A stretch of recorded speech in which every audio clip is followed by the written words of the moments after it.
অরিন, আমরা এই মুহূর্তে সরাসরি আমরা যেমনটা বলছিলাম যে আমরা গুরুত্বপূর্ণ তথ্য দেওয়ার পাশাপাশি মাঠে যাব, সরাসরি লক্ষ্মীপুরে যাব। লক্ষ্মীপুর থেকে সহকর্মী আব্বাস হোসেন এই মুহূর্তে আমাদের সাথে রয়েছেন। আব্বাস হোসেন, আপনি যেখানে দাঁড়িয়ে রয়েছেন আমরা দেখতে পাচ্ছি শত শত পুলিশ সদস্য, নিশ্চয়ই একেবারে সকালবেলা আইন শৃঙ্খলা পরিস্থিতি নির্দেশনা বুঝে নিচ্ছেন তারা। জানাবেন, আর আজকে তো সব নির্বাচনী সরঞ্জামাদি কেন্দ্রে পৌঁছানোর কথা, এই মুহূর্তে সেইগুলো বিতরণের সর্বশেষ কি অবস্থা? আসলে আপনি যেটি বলছেন যে ঠিকই বলছেন। আমরা কিছুক্ষণ পরে কিন্তু যে শয় শয় যে উপজেলা রয়েছে সেখান থেকে প্রত্যেকটি কেন্দ্রেই যে ব্যালট পেপার বা অন্যান্য যে নির্বাচনী সামগ্রী রয়েছে সেগুলা পৌঁছানোর কার্যক্রম শুরু হবে। আমি এখন যেখানে রয়েছে এটি লক্ষ্মীপুর পুলিশ লাইন মাঠ। এখানে কিন্তু এখানে ব্রিফিং করছে আইন শৃঙ্খলা বাহিনীকে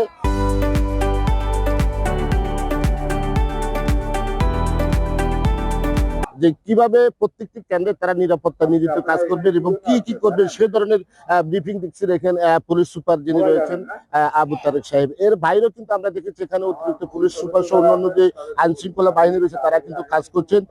ইতিমধ্যে যে লক্ষ্মীপুরে 496টি ভোট কেন্দ্র রয়েছে, এর মধ্যে অর্ধেক কেন্দ্রকে ঝুঁকিপূর্ণ ঘোষণা করেছে নির্বাচন কমিশন। সে অনুপাতে প্রত্যেকটি কেন্দ্রে যে গুরুত্বপূর্ণ যে কেন্দ্রগুলো রয়েছে সেখানে ব্যাপক পরিমাণ আইন শৃঙ্খলা বাহিনী নিয়োজিত রয়েছে, বিজিবি রয়েছে, র্যাব রয়েছে এবং পুলিশ রয়েছে, আনসার সদস্য রয়েছে। এর বাইরেও কিন্তু আমরা এখানে স্ট্রাইকিং ফোর্স হিসাবে কাজ করছেন ম্যাজিস্ট্রেট রয়েছেন, নির্বাহী ম্যাজিস্ট্রেট রয়েছেন, সেনাবাহিনী রয়েছেন। অর্থাৎ প্রত্যেকটি কেন্দ্রে আমরা যতটুকু দেখেছি যে নিরাপত্তার চাদরে ডেকে দেওয়া হয়েছে, এমনটি এখানে জেলা আইন শৃঙ্খলা বাহিনীর পক্ষ থেকে জানানো হয়েছে। এর বাইরেও কিন্তু আমরা এই যে 60টি সংসদীয় আসন রয়েছে, 60টি সংসদীয় আসনের 16,37,580 ভোটার রয়েছে।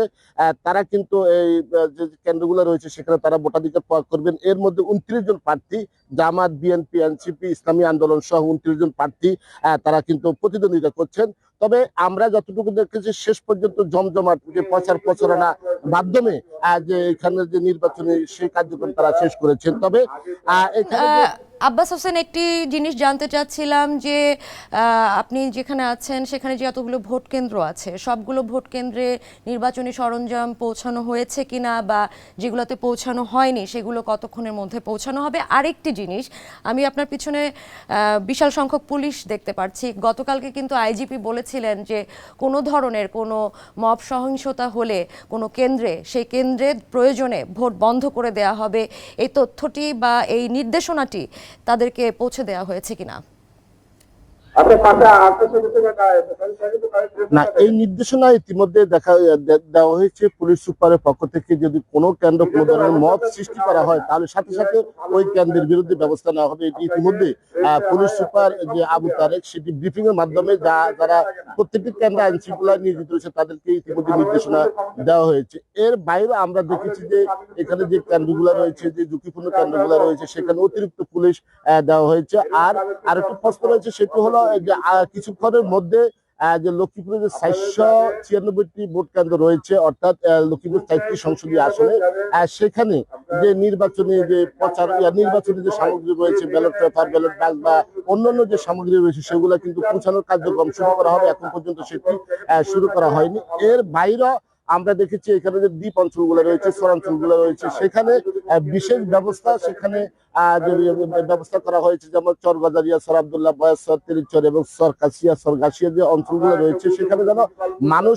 আইন শৃঙ্খলা পরিস্থিতি কেমন থাকবে, পুলিশের বিষয় নিয়ে কথা বলছিলেন, একটু জানতে চাই যে স্ট্রাইকিং ফোর্স যারা আছে, সেনাবাহিনীর সদস্যরা রয়েছে, একই সাথে উপকূল এলাকা যেহেতু সেখানে নৌবাহিনী অথবা কোস্টগার্ডের সদস্যরাও সেখানে থাকবে বেশ কয়েকটি উপজেলাতে, তাদের কার্যক্রমটা আসলে কিভাবে চলছে, মানে তারা কোন কোন পয়েন্টে থাকবে সেই ব্যাপারে কি তথ্য দিয়েছেন বা ভোটারদেরকে তারা কি জানিয়েছেন?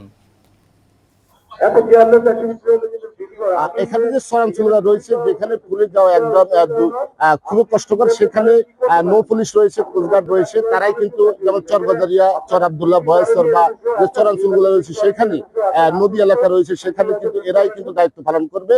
এর বাইরে কিন্তু অন্য জায়গায় কিন্তু আইন শৃঙ্খলা বাহিনী যেটা রয়েছে, পুলিশ রয়েছে, আনসার রয়েছে, বিজিবি রয়েছে বা র্যাব রয়েছে, তারা পালন করবে।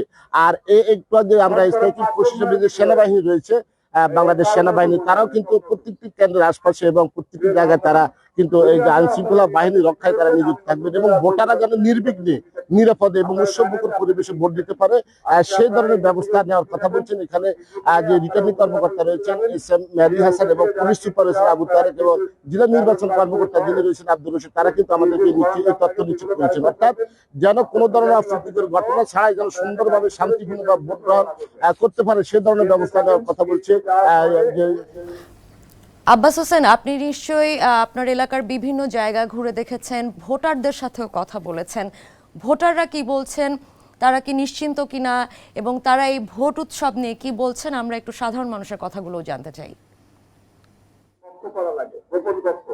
না, আমি বেশ কিছু ভোটারদের সাথে কথা বলেছি, তারা যে নির্বাচনী প্রচার প্রচারণা তারা কিন্তু উৎসবমুখর পরিবেশে তারা চালিয়েছেন। তারা বলছেন গত 17 বছরে তারা কিন্তু তাদের পছন্দের প্রার্থীকে তারা ভোট দিতে পারেন না, তারা কিন্তু পছন্দের প্রার্থীকে তারা ভোট দেওয়ার জন্য তারা অপেক্ষা করছেন এবং তারা যেটি জানিয়েছেন যদি আইন শৃঙ্খলা এখন পর্যন্ত যেভাবে রয়েছে যদি এটি ভোট শেষ হওয়া পর্যন্ত থাকে তাহলে কিন্তু একটি উৎসবমুখর পরিবেশে ভোট অনুষ্ঠিত হবে। এমনকি ভোটাররা বলছেন তারা সে অপেক্ষা করছেন, তাদের যে পছন্দের প্রার্থী রয়েছে তারা সে পছন্দের প্রার্থীকে ভোট দেওয়ার জন্য তারা অপেক্ষা করছেন। অর্থাৎ যে আগামীকালকার যে ভোট শুরু হবে সকাল 7:30 থেকে 7:30 পর্যন্ত, সে ভোট দেওয়ার জন্য তারা সকাল থেকে তারা অবস্থান করবেন। এর বাইরে কিন্তু আমি অনেক প্রার্থীর সাথে কথা বলেছি, তারাও কিন্তু একই কথা বলছে। অনেকে বলছেন ফজর নামাজ পড়ে তারা কিন্তু কেন্দ্রে যাবেন, তারাও ভোট দেওয়ার জন্য তারা অপেক্ষা করবেন। অর্থাৎ আমরা এখন পর্যন্ত যেটা দেখেছি যে লক্ষ্মীপুর 4টি সংসদীয় আসনে ব্যাপক নিরাপত্তার ব্যবস্থা রয়েছে এবং ভোটাররা তারা ভোট দেওয়ার জন্য অপেক্ষা করছেন।